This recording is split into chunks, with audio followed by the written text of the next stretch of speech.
ముఖ్యంగా చెప్పాలంటే ఇప్పుడు రేవంత్ రెడ్డి రెక్కల కష్టం కాంగ్రెస్ పార్టీ. ఇప్పుడు గతంలో కాంగ్రెస్ పార్టీ 0 ఉండే 0 నుండి రేవంత్ రెడ్డి కాంగ్రెస్ పార్టీని 100 తెచ్చిండు. కాంగ్రెస్ పార్టీని అధికారంలోకి కూడా తీసుకొని వచ్చిందన్న. బట్ ఏంటంటే ఇప్పుడైతే 1.5 ఇయర్ అవుతుంది కాంగ్రెస్ పార్టీ పరిపాలన చేస్తుంది. బట్ ఏంటంటే కాంగ్రెస్ పార్టీ పరిపాలన అంటే ఇప్పుడు పూర్తి స్థాయిలో వీళ్ళు ఇంకా మంత్రులను కూడా డిక్లేర్ చేయలేదు. ఇంకా 6 మందికో 5 మందికో ఇవ్వాలా. సో ఇప్పుడు సంవత్సరంలో టైంలో అయిపోయింది. సో ఇన్ని రోజులు మంత్రి పదవులు ఇవ్వకుండా కాలయాపన చేయడం కూడా కొద్దిమంది మేధావులకు ప్రజలకు నచ్చడం లేదు. ఎందుకంటే ఇప్పుడు ముఖ్యంగా ఒక home minister, law and order control చేయాలంటే ఒక హోమ్ మినిస్టర్ ఉండాలి. ఆ హోమ్ మినిస్టర్ కూడా లేడు. కొన్ని పదవులు ఉన్నాయి, కీలకమైన పదవులు. వాటికి విద్యాశాఖ మంత్రి అది మళ్ళీ కీలకమైనది కదా. అలాంటి మంత్రి పదవులు మళ్ళీ తన ఒకందరినే పెట్టుకోవడం, మళ్ళీ రాహుల్ గాంధీ ఇంకా నిర్ణయం తీసుకోకపోవడం కూడా ప్రజలు కొద్దిగా అది చేస్తారు. ఎందుకంటే గతంలో కేసీఆర్ పరిపాలన చేసిండు. ఆయన ఈ రోజు కూడా ఒక్క మంత్రి పదవి కూడా అట్లా ఉంచుకోలే. అంటే ఒక్క మంత్రి పదవి అట్లా వాళ్ళు చేసిరేమో కానీ అట్లా ఇన్ని మంత్రి పదవులు ఉంచుకొని వాళ్ళు పరిపాలన అయితే చేయలేదు. సో ఏదేమైనా సరే మళ్ళీ రాహుల్ గాంధీ చొరవ తీసుకొని తక్షణమే ఈ మంత్రి పదవులు ఇవ్వాలి. నేనేమంటున్నా అంటే ఇప్పుడు ఆంధ్రప్రదేశ్లో డిప్యూటీ సీఎం పవన్ అన్న ఉన్నారు కదా, అట్లే మళ్ళీ తెలంగాణలో కూడా డిప్యూటీ సీఎం పదవి సీతక్కకి ఇస్తే బాగుంటుంది. ఇప్పుడు సీతక్క ఒక వాల్యుబుల్ మనిషి, ఒక సామాన్యురాలు.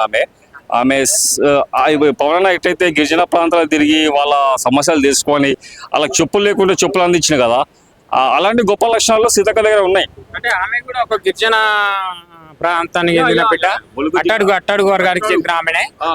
ఇక్కడ బట్టి విక్రమార్క గారు కూడా అట్టడుగు వర్గానికి చెందిన దళిత నాయకుడు. అంటే ఆయన సరిగ్గా నిర్వర్తించలేదు. అట్లా బట్టి విక్రమార్క కోసం అయితే ఎవ్వరు మాట్లాడరు. బట్టి విక్రమార్క వాల్యుబుల్ పర్సన్. ఆయన కాంగ్రెస్ పార్టీలో చాలా సంవత్సరాల నుంచి ఉన్నాడు. తను మచ్చలేదు అతనికి. ఆయన ఎప్పుడైనా సరే దేంట్లో దూరాడు. ఆయన సబ్జెక్ట్ పరంగా ఉంటాడు, సబ్జెక్ట్ పరంగా మాట్లాడతాడు. తన విధానం వేరు, తన పని తను చేసుకుంటాడు. తను ఎప్పుడైనా సరే వేరే వాళ్ళ తన దూరడు, తన పని తను చేసుకుంటాడు. ఇప్పుడు నేనేమంటున్నా అంటే ఆమె ఇంకో లేడీస్ అట్లా ఇస్తే కూడా బాగుంటుందని. ఎందుకంటే సీతకు ఇచ్చారు. సో ఏదేమైనా సరే అంటే ఇప్పుడు ఒక రాష్ట్రంలో ఇద్దరు ఉపముఖ్యమంత్రులు ఉండొచ్చు. ఈమె కొద్దిగా లోతుగా దూసుకెళ్తుంది కదా. అట్లేం లేదు.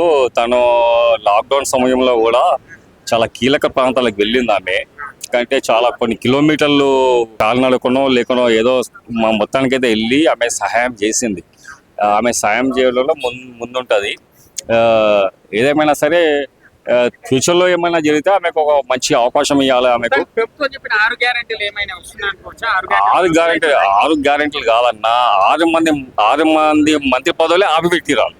ఎందుకు ఆపిపెట్టిరో అర్థం అవుతలేదు. అంటే చేసేవాళ్ళు లేరా కాంగ్రెస్ పార్టీలో? ఇస్తే ఇట్లా వాళ్ళు ఏమన్నా ఎదుగుతారా అది అర్థం అవుతలేదు. ఇప్పుడు తెలంగాణ మేధావులు ప్రజలకు ఏం ఆలోచన ఉందంటే కాంగ్రెస్ పార్టీ వచ్చిన తర్వాత మళ్ళీ పూర్తి స్థాయిలో మంత్రి పదవులు ఎందుకు ఇవ్వలేదు, ఆ మంత్రి పదవులు ఎందుకు ఆపుకున్నారు, మళ్ళీ ప్రజలకు వీళ్ళు ఏం సందేశం ఇస్తారు?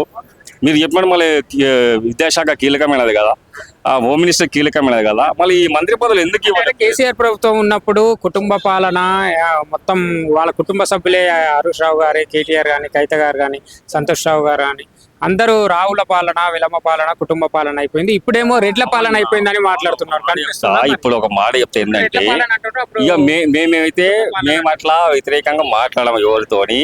అది ఏంటంటే తెలుసుకుంటున్నారు ప్రజలకు తెలుసు. అది ఇప్పుడు ఏం జరుగుతుంది, అప్పుడేముండే ప్రజలకు తెలుసు. గతంలో అయితే పరిపాలన చక్కగా ఉండే, ఒక రూల్స్ అండ్ రెగ్యులేషన్ ప్రకారం పోయింది. ఇప్పుడున్న పరిపాలన ఏంటంటే కొద్దిగా అటు ఇటుగా ఉంది, ఏం అర్థమవుతలేదు. ఇప్పుడు ఏదేమైనా సరే రేపు పంచాయతీ ఎలక్షన్స్ ఉన్నాయి, కార్పొరేషన్ ఎలక్షన్స్ ఉన్నాయి.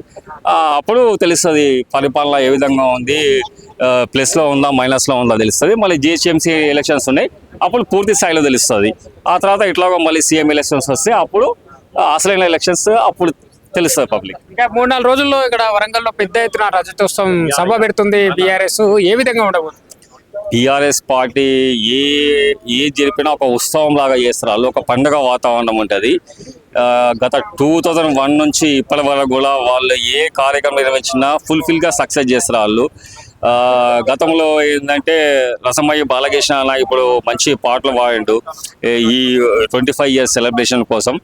వాళ్ళు కూడా ఒక చక్కటి ప్లేస్ని ఏర్పాటు చేసిన వరంగల్లో మంచి వేదిక మీదనే కనీసం ఒక 500 మంది 900 కూర్చున్న విధంగా ఒక మంచి పార్కింగ్ ప్లేసు. ఏదేమైనా సరే 25 years సెలబ్రేషన్ రజతోత్సవ సభ గ్రాండ్ సక్సెస్ అవుతుందని నేను కోరుకుంటున్నాను. 500 రోజులైనా ఇంకా 6 గ్యారెంటీలు అనేది అమలు చేయలేదని చెప్పి కేటీఆర్ గారు మాట్లాడుతుంటారు. మళ్ళీ ప్రజలు తెలంగాణ ప్రజలు మళ్ళీ కేసీఆర్ గారిని కోరుకుంటున్నా అని చెప్పి మాట్లాడుతున్నారు. ఎట్లా చూడొచ్చు అన్న? రాజకీయ సమీకరణలు పరిణామాలన్నీ ఈ రోజు ఉండే రేపుండే ఎల్లుండే అన్నాడు. ఎందుకంటే ఇంకా ఎలక్షన్స్ ఇంకా 3 years ఉన్నాయి కదన్న. ఇప్పుడే మనం చెప్పలేమన్నా. అంటే రేపు ఎల్లుండి ఎలక్షన్స్ అయితే బీఆర్ఎస్ ఉంటుంది, అట్లా లేదు కదా. ఇంకా 3 years మనం ఆగాలి కదా. ఆ 3 years రాజకీయ సమీకరణ పరిణామాలు అనేది ఏ విధంగా ఉంటే తెలియదు, చెప్పలేం. గతంలో చంద్రబాబు నాయుడు నరేంద్ర మోదీ తిట్టింది కదా, నరేంద్ర మోడీ పోయి కలిసింది కదా. ఇప్పుడు కేసీఆర్ తిట్టిండు, కేసీఆర్ పోయి కూడా కలవచ్చు. రాజకీయ సమీకరణలు రాత్రిగా మారిపోతాయి. రాత్రిగా తెల్ల చెక్క కొనుక్కొని తెల్లారే రాజకీయ నాయకులు అయిన వాళ్ళు చాలా మంది ఉన్నారు, కార్పొరేటర్లు అయిన వాళ్ళు చాలా మంది ఉన్నారు. రాజకీయంలో ఏదైనా సాధ్యం కావచ్చు. ఎందుకంటే మనం మహారాష్ట్రలో చూసినాం, షిండే అప్పుడు ముఖ్యమంత్రి, ఇప్పుడు ఉప ముఖ్యమంత్రి. రాజకీయంలో ఏదైనా సాధ్యం కావచ్చు, but is the bit of the poison. ఏదేమైనా సరే రేపు BRS party 25 years celebration grand success అవుతుంది అని నేను కోరుకుంటున్నాను. ఆ సభతోటి మళ్ళీ కార్యకర్తల్లో జోష్ రాబోతున్నా. బీఆర్ఎస్ పార్టీకి కార్యకర్తలకు బలం మంచినే ఉంది, మంచి నాయకులు ఉన్నారు, ప్రజల మధ్యలో తిరిగే నాయకులు ఉన్నారు, ప్రజలకు సేవ చేసే నాయకులు ఉన్నారు. ఏదేమైనా సరే ఇక్కడ గ్రేటర్ హైదరాబాద్ విషయానికి వస్తే మాత్రం కాంగ్రెస్ పార్టీ కొద్దిగా 35 marks కాంగ్రెస్ పార్టీకి ఇవ్వచ్చు, 70 marks బీఆర్ఎస్ పార్టీకి ఇవ్వచ్చు, 40 marks బీజేపీకి ఇవ్వచ్చు. అయితే 10 ఏళ్ల కేసీఆర్ పరిపాలనకు ఇప్పుడు 7 ఏళ్ల కాంగ్రెస్ పరిపాలనకు ఒక మాటలో ఏం చెప్తారు? ఏమైనా తేడా అనిపిస్తుందా? 10 ఏళ్ళ బీఆర్ఎస్ పరిపాలన, 1.5 year కాంగ్రెస్ పార్టీ పరిపాలన అంటే ఈ 1.5 year పరిపాలనలో ముఖ్యంగా ఏంటంటే నేనైతే అనుకుంటున్నా రేవంత్ అన్నకు సరైన సక్రమమైన పద్ధతిలో కొద్దిమంది ప్రభుత్వ అధికారులు కానీ మంత్రులు కానీ ఎమ్మెల్యేలు కానీ సహకరించడం మీద అనుకుంటున్నా. తనకి సహకరించాలా. కొద్దిగా పబ్లిక్లో కూడా కొద్దిగా ఇప్పుడు 6 గంటలు మీరు అది చెప్పినారు కదా, కొన్ని 200 యూనిట్ల కరెంట్ ఫ్రీ అన్నారన్న. కానీ 200 యూనిట్ల కరెంట్ ఫ్రీ అన్నప్పుడు 200 యూనిట్ల పైన ఒక్కో యూనిట్ 2 యూనిట్లు అట్లా కాలిస్తే మొత్తం బిల్లు వేస్తారు. ఇప్పుడు నాకు 6 నెలల నుంచి 0 బిల్ వచ్చింది, ఇప్పుడు నాకు 1400 బిల్లు వచ్చిందన్న. 210 యూనిట్లు ఏమో కాలింది, 10 యూనిట్లకు 1400 బిల్లు ఎట్లా ఇస్తారన్న? బట్ దానికి మనం ఒక పథకము అమలు చేసినప్పుడు రూపకల్పన చేసినప్పుడు ఇప్పుడు అన్న నేనైతే అంటానన్నా, ఇప్పుడు IAS IPS ఆఫీసర్స్ ఉంటారు, వాళ్ళు 24 hours కష్టపడి చదువుతారంట, పాస్ అవుతారంట, అది ఏమో అని తెలియదు. ఇలాంటి పథకాలు అమలు చేసినప్పుడు ఎవరైతే ఈ IAS IPS ఉంటారో వాళ్ళని సంప్రదించి రూపకల్పన చేయాలి సక్రమంగా. ఇప్పుడు మీరు 200 యూనిట్లు పేద ప్రజలకు ఇస్తున్నారు, సంతోషమే. బట్ ఇప్పుడు ఏంటన్నా మళ్ళీ ఎండాకాలం పరిస్థితి ఏంది? ఎండాకాలంలో ఫ్యాన్లు వేసుకుంటారు, కూలర్లు వేసుకుంటారు. మీరు 200 పైన ఒక 10 యూనిట్లు 20 యూనిట్లు కాలువగానే మొత్తం బిల్లు వేస్తే ఎట్లన్నా? దానికి ఒక సిస్టమ్ తీసుకురావాలా. 200 యూనిట్లు కాల్చిన తర్వాత పైన ఏమన్నా ఎక్స్ట్రా కాలిస్తే కరెంటు దానికి ఒక 200 300 బిల్ వేయాలి, 400 వేయాలి, 500 వేయాలి. అంతేగాని ఒకేసారి 1500 2000 పంపిస్తే కొద్దిగా పబ్లిక్ బాధ అనిపిస్తుంది.